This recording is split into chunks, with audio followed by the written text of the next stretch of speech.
আমি আমার ছেলেকে নিয়েও গত বছর এই ধরনের সমস্যায় পড়েছিলাম এবং এই সর্দি, কাশি, ঠান্ডা লাগার সমস্যা যেন কমছিলই না। একবার ঠিক হচ্ছে, কিছুদিন পর আবার হচ্ছে। হ্যালো ভিউয়ার্স, কেমন আছেন আপনারা সবাই? লেটস টক অ্যাবাউট চ্যানেলে আপনাদের প্রত্যেককে অনেক অনেক ওয়েলকাম। প্রচুর কমেন্ট আসছে যেখানে আপনারা জানতে চাইছেন যে বাচ্চার সর্দি কাশি সারছেই না। একবার কিছুদিনের জন্য হচ্ছে, আবার একটু গ্যাপ দিয়ে আবার সর্দি কাশির সমস্যায় বাচ্চা ভুগছে। তো আজকে আমি এই বিষয়টাই আপনাদের সাথে ক্লিয়ার করতে চাই যে অ্যাকচুয়ালি বাবা-মা হিসেবে এরকম সমস্যায় পড়লে, বাচ্চা যদি এরকম সমস্যায় ভোগে, তো সেক্ষেত্রে আমাদের কী করা উচিত। তো চলুন উইদাউট এনি ফার্দার ডিলে আজকের ভিডিওটা স্টার্ট করি।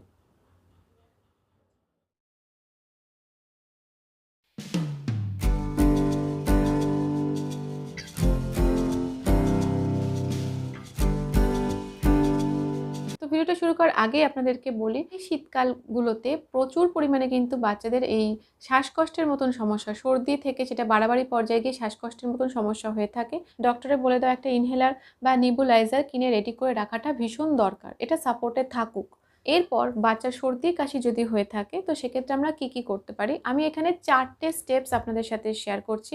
পরপর সেই 4টে স্টেপস আমি কিভাবে আমরা এগোতে পারি সেই ব্যাপারগুলো আপনাদেরকে জানাচ্ছি। আপনারা আপনাদের বাচ্চার সর্দি কাশির কন্ডিশন বুঝে সেই সমস্ত 4টে স্টেপস ফলো করতে পারেন। প্রথম যদি বাচ্চার সর্দি কাশি হয়, ফার্স্ট যে স্টেপসটা আমাদের ফলো করা উচিত সেটা হচ্ছে 2টো দিন আমাদের দেখা উচিত কিছু হোম রেমেডি অ্যাপ্লাই করে বাচ্চা সুস্থ হচ্ছে কিনা। তার মধ্যে কি থাকতে পারে? নাম্বার 1, যদি বাচ্চার সর্দি থাকে, কন্টিনিউয়াস নরম সুতির কাপড় দিয়ে বাচ্চার নাক ঝেড়ে দিন। যত আপনি বাচ্চার নাক ঝাড়বেন তত ভেতরে মিউকাসগুলো পরিষ্কারভাবে বেরিয়ে যাবে। নাম্বার 2, যদি বাচ্চার সর্দি থাকে সেক্ষেত্রে বাচ্চাদের যে নাকের ড্রপ পাওয়া যায়, সিম্পল টাইপের স্যালাইন ড্রপ যেমন হয় NaCl, সেই ধরনের মানে ন্যাজোক্লিয়ার টাইপের, সেই ধরনের নাকের ড্রপ টাইম টু টাইম দিয়ে বাচ্চার নাকটাকে পরিষ্কার রাখতে পারেন।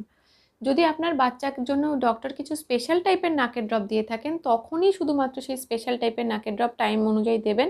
আদারওয়াইজ ডক্টরের পরামর্শ ছাড়া নাইজেভিয়ান বা অট্রিভিন এই টাইপের কোনো স্পেশাল টাইপের নাকের ড্রপ নিজের থেকে দিতে যাবেন না। নাম্বার 3, যেটা আমরা করতে পারি, বাচ্চা যদি কাশি থাকে সাথে, তো সেক্ষেত্রে অবশ্যই 1 বছরের বড় বাচ্চাদের ক্ষেত্রে তুলসী পাতা, মধু, বাসক পাতা, আদা এইগুলোকে ফুটিয়ে ভালো করে একটা সিরাপ মতন তৈরি করুন এবং সেই সিরাপটা আপনি চাইলে অবশ্যই প্রত্যেক ক্ষেত্রে আপনি ডক্টরের পরামর্শ নিয়ে নিতে পারেন। কারণ আমি যেগুলো করেছি সব ক্ষেত্রে আমি এই হোম রেমেডিগুলোর ক্ষেত্রেও ডক্টরের পরামর্শ নিয়েই করেছি।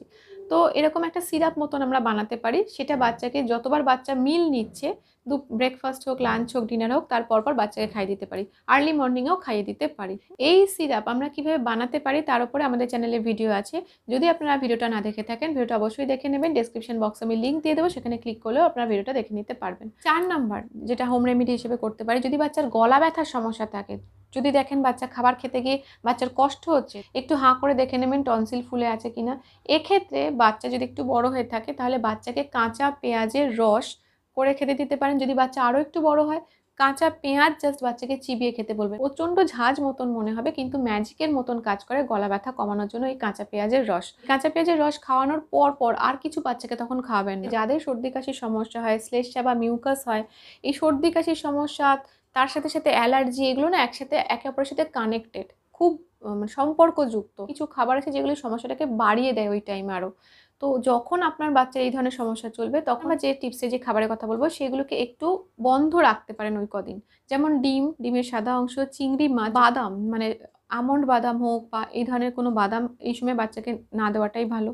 কলা এই টাইমে বাচ্চাকে না দেওয়া ভালো। সাবু এই টাইমে বাচ্চাকে না খাওয়ানো ভালো।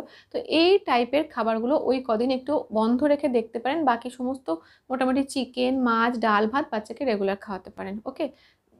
অনেক বাচ্চাদের ক্ষেত্রে মিল্ক থেকেও সমস্যা হয়, তো এই কদিন মিল্কটাও অফ করে দেখতে পারেন। এবার এই হোম রেমেডি অ্যাপ্লাই করার পর যদি দেখলেন সুস্থ হচ্ছে বাচ্চা, ভালো হয়ে যাচ্ছে, তো এটাকে আমরা কন্টিনিউ করতে পারি।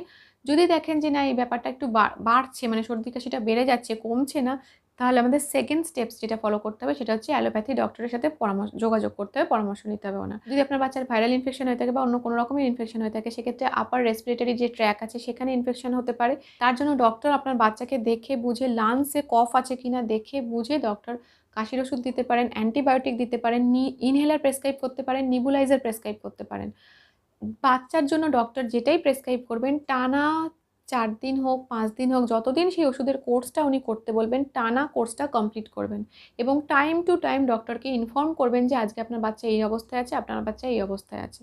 তো এই পুরো প্রসেসটা কিন্তু ডক্টর যতদিনের ওষুধ দেবেন ততদিনের ওষুধ আমাদের খাইয়ে কমপ্লিট করতে হবে। যদি বাচ্চা সুস্থ না হয় অন্য ওষুধ দিয়েও দিতে পারেন। সেই ওষুধেরও কোর্সটা আপনি কমপ্লিট করবেন। তো এই অ্যালোপ্যাথি ডক্টরের পরামর্শ নেওয়াটা আমাদের সেকেন্ড স্টেপসে থাকলো।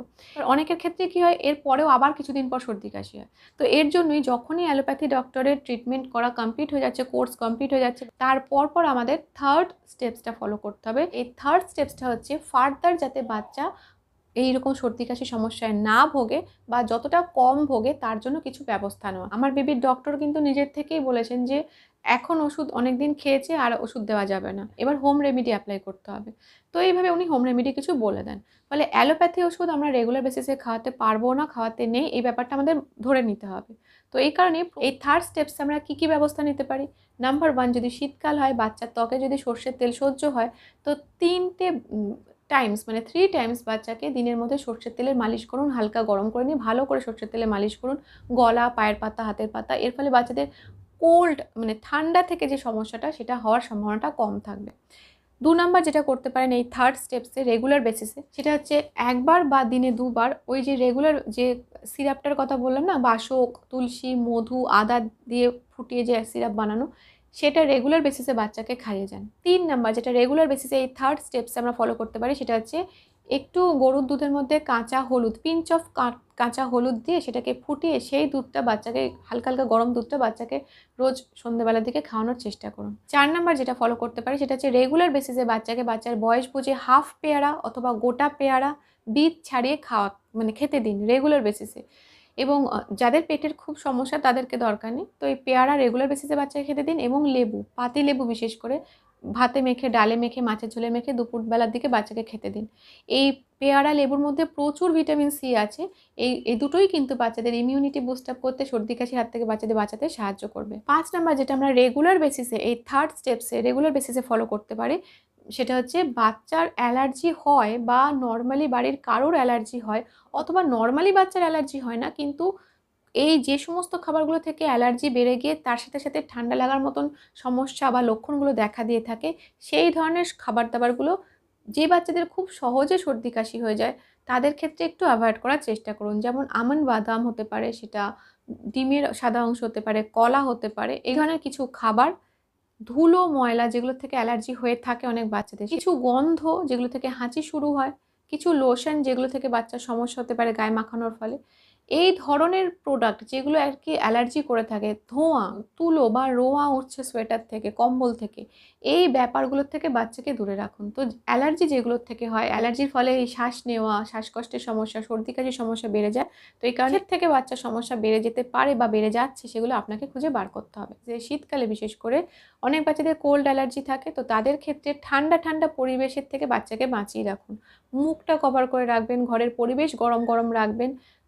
বাচ্চার টাচে যা যা আসবে, সেটা খাবার হোক বা জল হোক, সেগুলোকে সব কিছু একটু হালকা গরম গরম করে বাচ্চার টাচে আনবেন, বাচ্চার কাছে আনবেন বা বাচ্চাকে খাওয়াবেন বা দেবেন।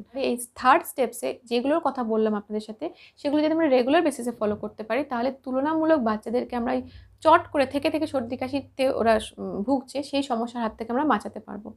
এবার ফোর্থ স্টেপস যেটার কথা আপনাদের সাথে শেয়ার করব, সেটা হচ্ছে সব কিছু আপনি মানছেন, তারপরেও যেন বাচ্চার কিছু কিছু ক্ষেত্রে অসুস্থ হয়ে পড়ছে, সর্দি কাশি হচ্ছে।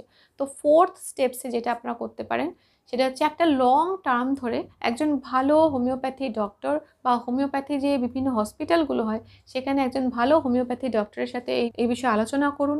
একজন ভালো ডক্টর যিনি ভালোভাবে অ্যানালাইসিস করে ওষুধ দিয়ে থাকেন, তিনি কিন্তু মায়ের বংশের কী কী সমস্যা আছেন, বাবার বংশের কী কী সমস্যা আছে, কার মধ্যে দুই বংশের মধ্যে কোন কোন রোগগুলো বেশি আছে, বাচ্চার কী কী লক্ষণ দেখা দিচ্ছে, বাচ্চার কী কী সমস্যা আছে, এই সমস্ত কিছু বিচার করে কিন্তু ভালো হোমিওপ্যাথি ট্রিটমেন্ট হয়ে থাকে। এই ধরনের হোমিওপ্যাথি ওষুধ কিন্তু আমরা ডক্টররা কি যেমন বলবেন সেরকমভাবে খাইয়ে যেতে পারি। তুলনামূলক এই ধরনের ওষুধের সাইড এফেক্ট কম হয়। তো যে সমস্ত বাচ্চারা খুব থেকে সর্দি কাশির সমস্যায় ভোগে, তো সর্দি কাশির সমস্যা শুরু হওয়া থেকে শুরু করে আমরা পরপর এই 4টে স্টেপস ফলো করে যেতে পারি। যে স্টেপসে গিয়ে যে বাচ্চা সুস্থ হবে তার জন্য পরবর্তী স্টেপসগুলোর আর দরকার পড়বে না। ১ বছর থেকে শুরু করে ৫ বছর পর্যন্ত এই অ্যালার্জি এবং সেখান থেকে সর্দি কাশি ইত্যাদি সমস্যা অনেক মানে হাইয়েস্ট মাত্রায় গিয়ে পৌঁছয়। তারপর আস্তে, আস্তে সেটা কমতে থাকে। ৭ থেকে ১০ বছরের মধ্যে মানে ৭ বছর বয়স থেকে শুরু করে ১০ বছরের মধ্যে গিয়ে মোটামুটি এই অ্যালার্জি এবং তার থেকে হাঁচি কাশির যে সমস্যাগুলো সেগুলো আস্তে, আস্তে, আস্তে, আস্তে কমতে থাকে। একটা স্টেবল কন্ডিশনে বাচ্চারা এসে যায়। তো আজকের ভিডিওটা এই পর্যন্তই থাকলো। যদি আপনাদের ভিডিওটা ভালো লেগে থাকে তাহলে একটা লাইক করবেন, শেয়ার করবেন, সাবস্ক্রাইব করবেন আমাদের চ্যানেলটা। আর আমাদের চ্যানেলের সঙ্গে বসে অ্যাটাচ থাকবেন। Thank you.